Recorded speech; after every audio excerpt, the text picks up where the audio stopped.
الحمد لله نحمده ونستعينه ونستغفره ونؤمن به ونتوكل عليه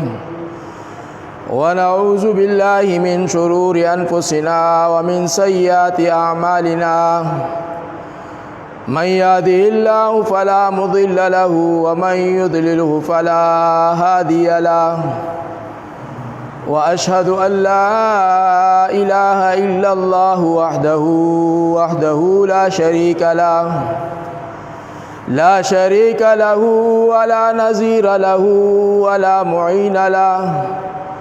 لا وزير له ولا مشير له ولا مقارن له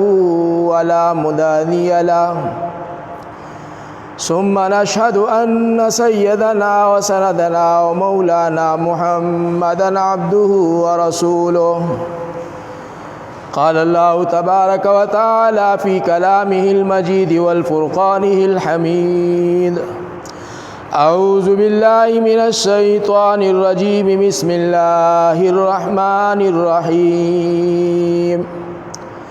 يا أيها الذين آمنوا إن تنصروا الله ينصركم ويثبت أقدامكم عن أبي هريرة رضي الله تعالى عنه قال رسول الله صلى الله تعالى عليه وسلم لا يكلم أحد في سبيل الله والله أعلم بمن يكلم في سبيله إلا جاء يوم القيامة وجرحه شعب دم اللون اسم ودم اللون لون الدم وريح المسكين أو كما قال عليه الصلاة والسلام إن الله وملائكته يصلون على النبي يا أيها الذين آمنوا صلوا عليه وسلموا تسليما اللهم صل على محمد وعلى آل محمد كما صليت على إبراهيم وعلى آل إبراهيم إنك حميد مجيد اللهم بارك على محمد وعلى آل محمد كما باركت على إبراهيم وعلى آل إبراهيم إنك حميد مجيد بلغ العلا بكماله كشف الدجى بجماله حسنت جميع خصاله صلوا عليه وآله جاءت لدعوته الأشجار ساجدة تمشي إليه على ساق بلا قدم هو الحبيب الذي ترجى شفاعته لكل حول من الأحوال المقتحم جاءت لدعوته الأشجار ساجدة تمشي إليه على ساق بلا قدم نبينا الآمر الناهي فلا أحد أبر في قول لا من عرب وعجم مولاي صل وسلم دائما أبدا على حبيبك خير الخلق كلهم اللهم صل صلاة كاملة وسلم سلاما تاما على سيدنا ومولانا محمد صلاة تنحل بها العقد وتنفرج بها الكرب وتقضى بها الحوائج وتنال بها الرغائب وحسن الخواتيم ويستسقى الغمام بوجهه الكريم وعلى آله وصحبه في كل لمحة ونفس بعدد كل معلوم لك انتهائی واجب الاحترام درمادرنو قدردانو مشرانو کشرانو او زما پدی محلہ کی اوریدون کو خویندو میندو او دا کمزے پوری چھ زما دا آواز زی اللہ رب العزت تے دا دے آواز پا ذریعے سرا چھ کم معروضات زوڑاندی کو ما اللہ رب العزت تے د دې معروضاتنا او د دې بیاننا د کامل او مکمل طور باندې استفاده حاصلولو الله دې موږ توفیق راکړي. عزیزان محترم، دا موضوع نن زمونږه د جنگ احد مبارک دا هغه جنگ صحابه کرام رضوان الله تعالی علیهم اجمعین او پاغه کې د خپل جان مال تن من دن او د اولاد قربانی ورکړي وا او دا د اسلام په جنگونو کې په غزاواتو کې د جنگ بدر نه بعد ټولو نه لوی عظیم الشان غزوه ده او د اسلام او د کافرانو په مقابله کې یو بهترینه معرکه ده. اگر چې په دې جنگ احد کې لک شانتی کا مسلمانانو د غفلت په وجه باندې د مسلمانانو نقصان شوه، لیکن بیا فتح رب ذوالجلال مسلمانانو لور کړی و. عزیزان محترم، دا جنگ احد د شوال المکرم پشپغم تاریخ باندې د کافرانو او د مسلمانانو په مابین کې شوه او په دې کې د رسول الله صلی الله تعالی علیه وسلم ډیر جانثار ساتیان او صحابه چې کم دي هغه شهیدان شیو، خصوصا د حضور نبی کریم صلی الله تعالی علیه وسلم تر مبارک امیر حمزه رضی الله تعالی عنہ چې الله رب العزت د دې بہادرۍ او د دې بهترین زندګۍ په وجه باندې هغه له بهترین خطاب ورکو چې هغه ته اسد الله و اسد رسول، یعنی د الله شیر او د الله د رسول شیر دا خطاب ورته ملاو شو. نو رسول الله صلی الله تعالی علیه وسلم غاخونه مبارک هم په دې جنگ کې چې کم دي شهیدان شیو. دا هغه تفصیلی واقعات خو کتابونو کې موجود دي، لیکن مختصر با زداغي عرض کما کم آیت مبارکه چې موږ او تاسو واوریدو، دا هغه آیت مبارکه موږ او تاسو معنا او مفهوم باندې خپل ځان پوهه کو او بیا چې کوم حدیث مبارکه موږ تاسو واردو په هغه باندې موږ تاسو خپل ځان پوهه کو. ان شاء الله مضمون به چې کوم دې زموږ تاسو ذهنونو ته او زړونو ته چې کوم دې راکوشي. قران کریم کې الله فرمایي یا ایها الذین آمنوا اے د ایمان خاوندانو ان تنصروا الله تاسو مدد کوي دا الله ينصركم الله به مدد کوي تاسو ويثبت اقدامکم او مضبوط بکی قدم نستاسو. اوس علماء فرمایي د دې آیت مبارکه معنی صدا مطلب صدې چې ایمان والو تاسو د الله مدد کوي، الله بس تاسو مدد کوي. نو الله وحده لا شریک ته د تمام عیوب او نقصانات نه پاک ته، هغه ته د چا د مدد ضرورت ته. مدد لپاره خو انسانان محتاج دي، نور مخلوقات محتاج دي چې په مشکلاتو کې گیر شي بیا ورته چې کم دی مدد ضرورت راشي او چې څوک د هغې مدد وکړي بیا هغه ډیر زیات خوشحاله شي. لیکن د الله د دې مدد څه معنی ده چې الله رب العزت ته د مدد ضرورت ولې دی او الله د مسلمانانو نه مدد ولې غواړي؟ نو علما د هغې جواب دا کوي چې رب ذوالجلال دی مسلمانانو لا دین الاسلام ورکړی دی او رب ذوالجلال په دین الاسلام کې د دنیا او د آخرت کامیابی کې خو دی دا. نو چې کله په دین الاسلام باندې د کافرانو لیلغار جوړ شي یا کافران چې کم دی د هغې د مټاولو کوشش کوي نو بیا د هغې دپاره الله رب العزت مسلمانان را بیداره کوي مسلمانانو ته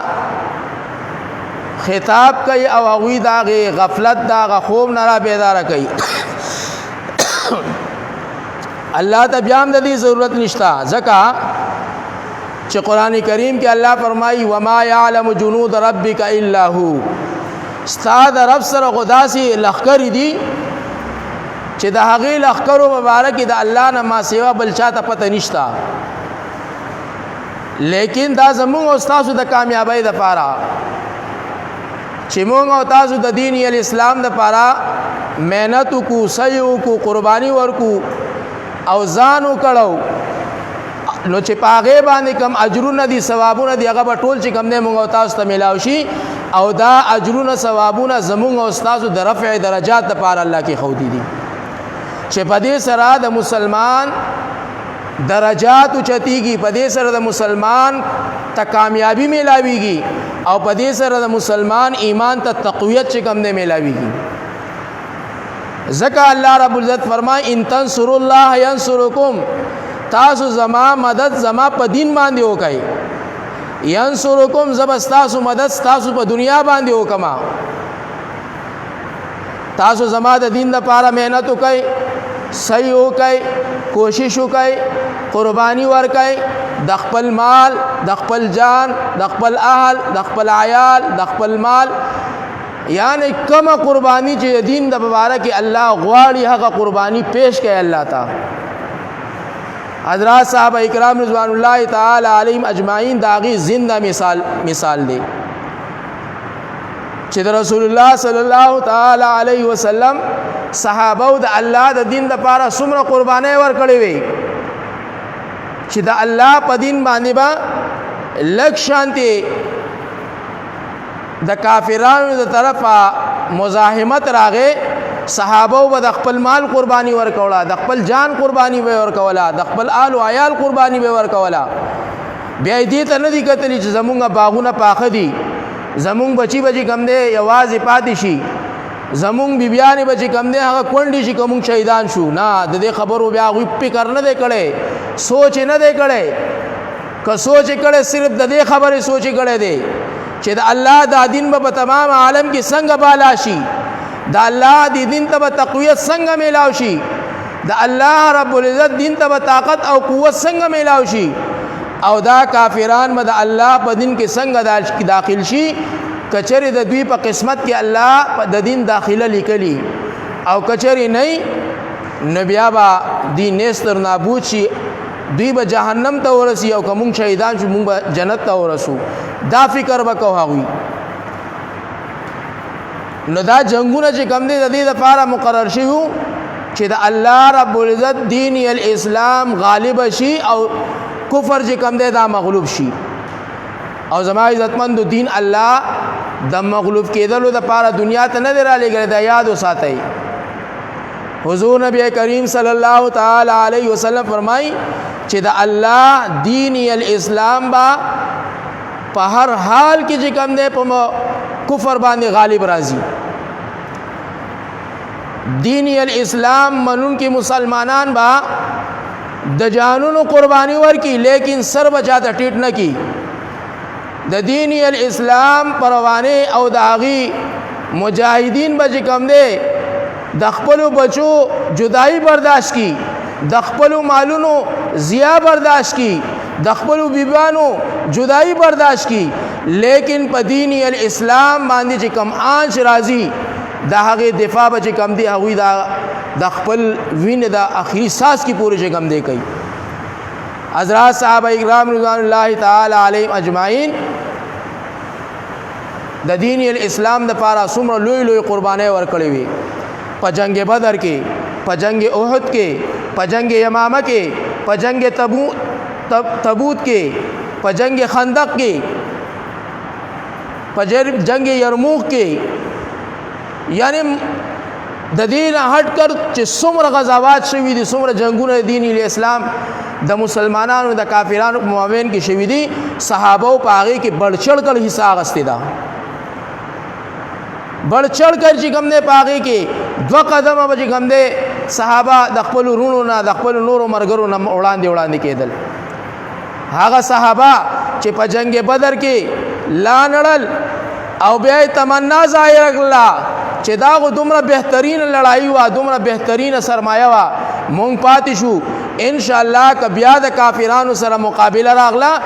نو د نورو مسلمانانو نه به مونږ په صف اول کې چې کوم دی ولاړ بیا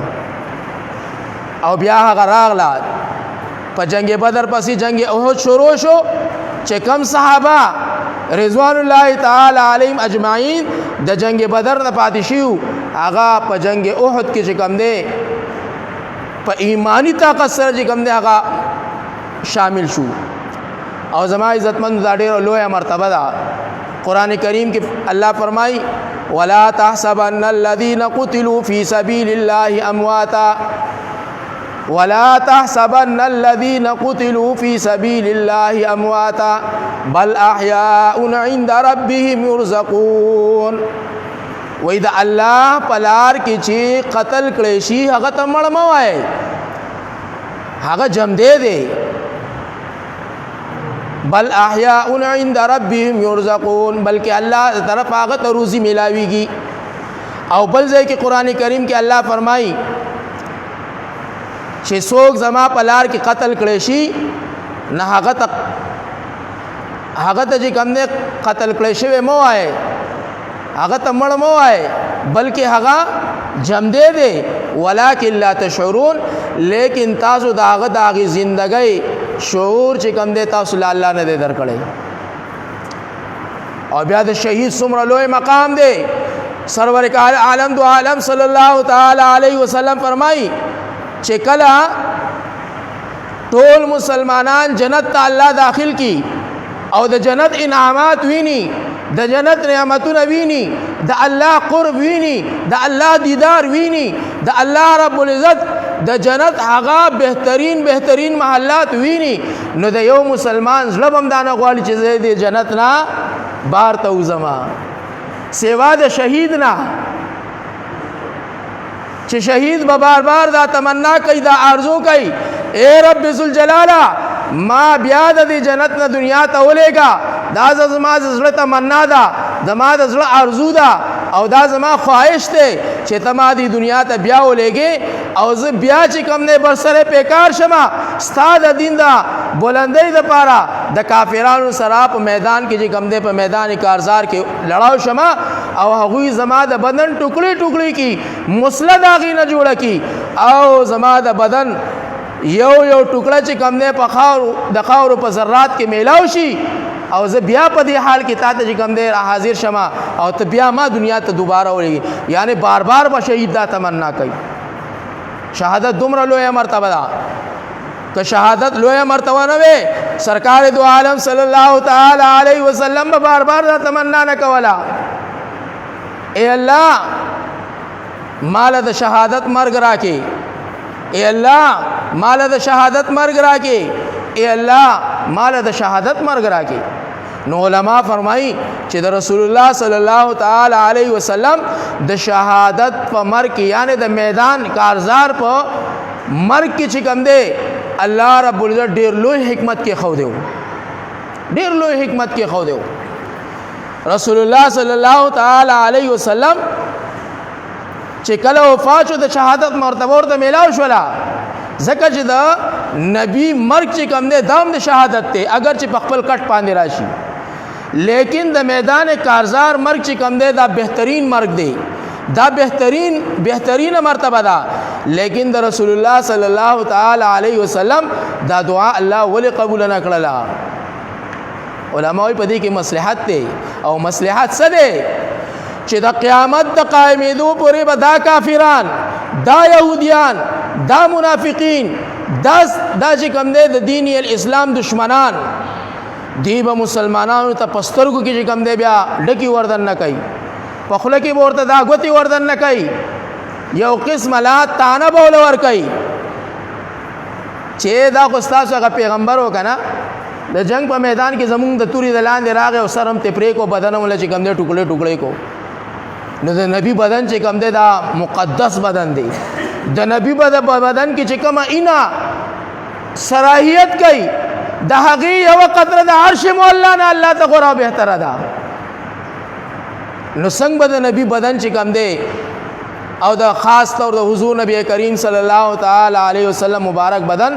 د کافرانو په نرغه کې راشي او هغه به قتل کړی شي نه د جنگ احد په موقع باندې چې کله مسلمانان مغلوبه کېدل او جنگ په تیزی سره جاری و نو د منافقینو له طرفه چې کوم دی یو आवाज ولګېدو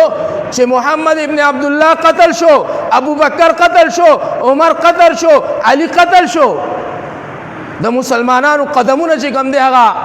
کمزوري شو د مسلمانانو حوصله چې کوم دی هغه پش شوې د مسلمانانو ایمانی جذبه چې کومه ده هغه په ډون کېدل باندې شروع شوله لیکن بیا هغه وشو چې د ځمکې په خپلو سترګو باندې ولید آسمان هم دا نظاره په خپلو سترګو باندې ولیده چې شکست الله رب العزت څنګه په فتحه کې بدل کو هغه شکست خور صحابه چې د هغوی قدمونه دغه شي الله څنګه چې کوم دی مضبوط کړل یو انصاری صحابي روان دی بل انصاری صحابي چې کوم دی په وینه کې لت پت پروت دی زخمونه دی په لیکن د هغې باوجود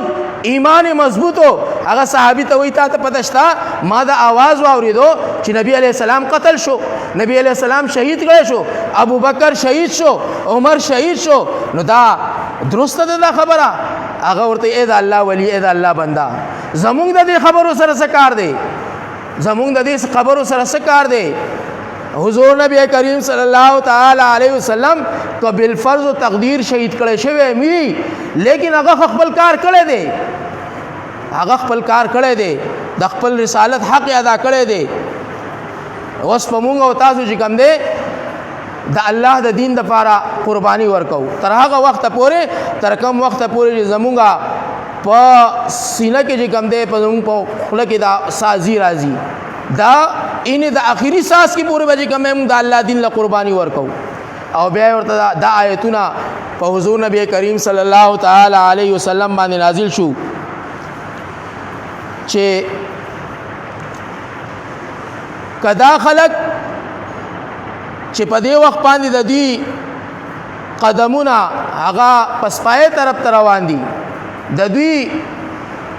فتح چې کوم نه په شکست باندې بدليږي نو کچری دوی دا حالت وی او دوی په دې خبره باندې حیران او پریشان چې د الله محبوب چې کوم دی هغه شهید کړي شوس په زمون سکیږي نو دوی دی یاد وساتي چې د الله محبوب خپل کار کړي دی د الله د دین لپاره قرباني ورکړي دي او کله دوی دا خیالي چې مونږ به د دې میدان جنگ نه وتښتو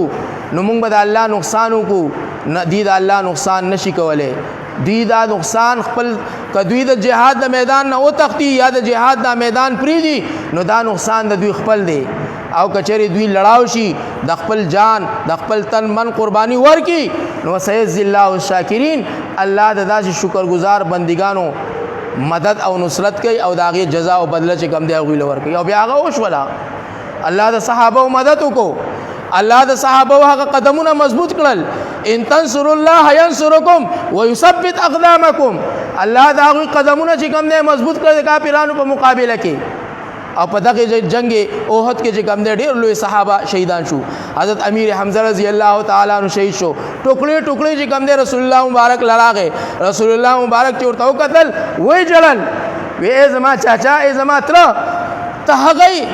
چې تا د دین لپاره نورم به مثال قرباني ورکړي وي نن ستا بدن په داسې حال کې پروت دی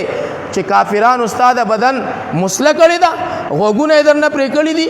لاسونه درنه پرې کړی دي ګوتې درنه پرې کړی دي سترګې درنه راوباسلې دي پوزه درنه پرې کړی دا دا ځکه برداشت کولای جما فإن عاقبوا بمثل ما عوقبتم به ولئن صبرتم قرآن کریم نازل شو رسول الله مبارک ارشاد فرمای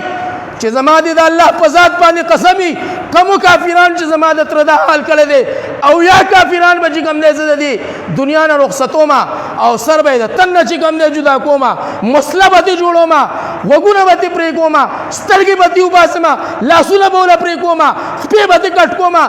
تو په د بدن به چې کوم دی یو اعضا چې کوم دی جدا کوما حضور نبی کریم صلی الله تعالی علیه وسلم خدا سينو لیکن د خپل تر لاش ته وګدل غم زده شو او پزله کې چې کوم دی دا د بدلې دا ور پیدا شو الله چې کوم دی په قرآن نازل کو فإن عاقبوا بمثل ما عوقبتم به ای زما محبوبا تم هغه کار کې چې کافرانو کم کار کړی دی ستاسو دا شیوا دا خبره خون نه کوي فإن عاقبوا بمثل ما عوقبتم به تم هغه کار کوي تم هغه خبره کوي چې زما د تر سره چا سهل کړی هغه به سره کوم نه ولا ان صبرتم لهو خير للصابرين کچره تا صبر وکړه په دې واقعیا باندې الله وی بهترین انجام د صبر کوونکو دی بهترین انجام رسول الله صلی الله تعالی علیه وسلم خپل سترګې مبارکه پاکه کړې او دا وی لئن صبرتم یا الله ز صبر کوم زه چې کوم دی د دې انتقام ناخلم نو زما عزتمن صحابه ډېر قرباني ورکړي دین لپاره صحابه د خپل مال قرباني ورکړي د خپل جان قرباني ورکړي د خپل اهل عیال قرباني ورکړي دا نن زموږ استاد ایمانونه دومره کمزوري شوي دي دومره چې کم دی پسپا شوي دي چې موږ او تاسو د جنت طلب کوو چې الله رب العزت په ما جنت ته داخل کی لیکن هغه ایمان موږ د الله کور ته چې کم دی 15 وخت نشي راوستلی نو چې کم ایمان دومره کمزور ای چې هغه 15 وخت سړی د الله کور ته چې کم دی د الله د حق د پاره نشي راوسته نو دغه ضعیف الایمان انسان به جنت ته چې کم دی په دغه ایمان باندې څنګه داخل شي د سوچ مقام دی نن هغه دین زموږ استادانو هم دا تقاضا کوي چې د دنیا په ګوټ کې مسلمان برسره بیکار دی مسلمان مظلوم دی مسلمان د تشدد شکار دی صحابه رضوان الله تعالی علیهم اجمعین په واقعاتو کې راضی په حکایات صحابه او حیات الصحابه کې او په نورو واقعاتو کې احادیث کې راضی چې کم ځای به د الله په دین باندې کافرانو یرغار کول به کم ځای صحابه رسیدل کم ځای تجربه په کلمه گو مسلمان باندې زیاته کېدو التب صحابه خپل لخر لګلې دا غوي دفاع به کولا او دا په تواتر سره چې کم دی را روانه خبره ده نن د دنیا په کونا کې ظلم کیږي تشدد کیږي جبر کیږي عزتونه پامال کیږي مونږ تاسو په خپل کورونو کې مطمئن ناسیو مونږ تاسو په خپل اعمالو باندې مطمئن ناسیو مونږ تاسو د خپل بچو سره چې کم دی په خپل کورونو کې مطمئن ناسیو د فلسطین سحال دی د بوسنیا سحال دی د چچنیا سحال دی د کشمیر سحال دی د افغانستان سحال دی او زمونږ په موجوده پاکستان کې سحال دی مونږ تاسو دې خبرې سوچ کړی دی قربان جاؤں د ترکی د صدر نه یو سړی په تمام مسلمانانو کې چې د کافرانو په سترګو کې سترګې اچي او خبره کوي او ورته مجھے تم سے ڈر نہیں لگتا میں کفار سے نہیں ڈرتا میں صلیبیوں سے نہیں ڈرتا میں اہل کفر سے نہیں ڈرتا کیونکہ میں مسلمان ہوں اور واقعی مسلمان دے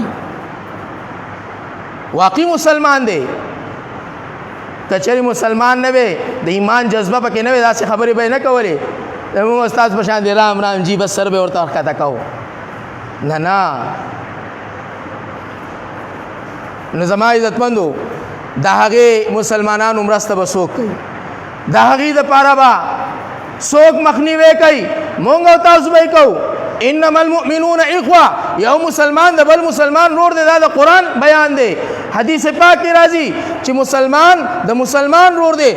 المسلم اخو المسلم حدیث پاک کې راځي چې یو مسلمان د بل مسلمان د پاره چې کوم دی داسې دی لکه د دې مسلمان د خپل بدن ان اشتکا عینه اشتکا کلو چې د بدن په کمه یعنی بدن کې چې کوم دی سترګه د مثال په سترګه باندې چې کوم دی درد راغی د هغې په وجه باندې ټول بدن چې کوم دی لړزه به اندامي نو دارنګې زما عزتمندو چې د دنیا په کم ګوټ کې په مسلمان باندې مظالم کېږي د دنیا په کم ګوټ کې په مسلمان باندې چې کوم دی جبر کېږي چې مونږ او تاسو صرف دا خو محسوس کو که نه چې دا په هغه نه دا په ما کېږي د ترکی صدر مسلمانانو ته اپیل کو اے د تمام جهان مسلمانانو را یوځه شئ نن د دې کافرانو سره برسره پیکار شئ او د مسلمانانو مرسته وکړئ د مسلمانانو سره چې کوم دی د هغوی مدد وکړئ نن بیت المقدس تاسو نه قبضه کړی دی تاسو د هغې جواب په ونه کو سبا به په بیت الله باندې حمله وشي که د هغې جواب ونه کو بله ورځ به په مدینه منوره باندې حمله وشي او بیا به زما عزتمندو هغوی هغه کار کوي چې د هغې تصور هم موږ نشو کولی او دا را روانه ده دا خبره دا را روانه ده حضور نبی کریم صلی الله تعالی علیه وسلم په یو موقع باندې ارشاد وفرمایل چې مسلمانان به کمزوري شي کافران به مغلوب شي غالب شي صحابه تپوس کې دا الله محبوبا ولې د مسلمانانو تعداد به کمزور نه تعداد به کمزور نه ایمان به کمزور تعداد به کمزور نه تعداد به کم نه ایمانونه به کمزوري عقیده به کمزوري د دنیا په محبت کې به گرفتاری حب الدنیا رأس كل خطيئه او كما قال عليه الصلاه والسلام د دنیا محبت چې کله زړه داخل شي دا د هر ګناه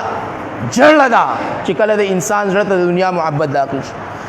نو د صحابه ته تپوس کې یا رسول الله مسلمانان به ولې مغلوبه کیږي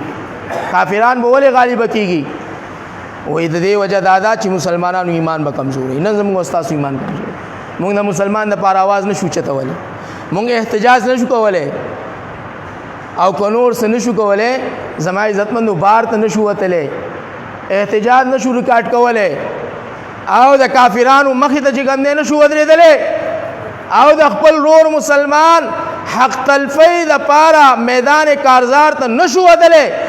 نو په خپل کور کې په خپل جماعت کې خودونه کولای شو کنه چې 2 رکعات نفل وکړو الله تعالی سجد کو اے الله په مقدس مکه باندې د دنیا په کومه کونه کې چې زما پرور مسلمان باندې ظلم کیږي زیاته کیږي اے الله ته داغي مخنیوي وکي رب ډېر کمزور ما غزې ته ځان نشم رسولې یا زما سره وسایل نشتا یا زه په مسایلو کې گرفتار یم اے الله زما دا دعا په هغوی په حق قبول او منظور وګرځي دا هغوی د خپل غیب د خزانو نه چې کوم د مدد او نصرت فرمایي نو زما انشاء کې دی شي الله زما استاد دعا قبول کړي او د قبولیت په ټیم کې چې کوم دی الله غ دعا قبول کړي او دا هغوی مدد او نصرت وشي دومره خو کولای شو ان شاء الله کنه الله رب العزت موږ تاسو نه راضي شي او الله رب العزت د حضرات صحابه کرام رضوان الله تعالی علیهم اجمعین په نقش قدم باندې ژوندۍ جوړولو تیرولو موږ ټول توفیق راکړي واخر دعوانا ان الحمد لله رب العالمین آمین آمین برحمته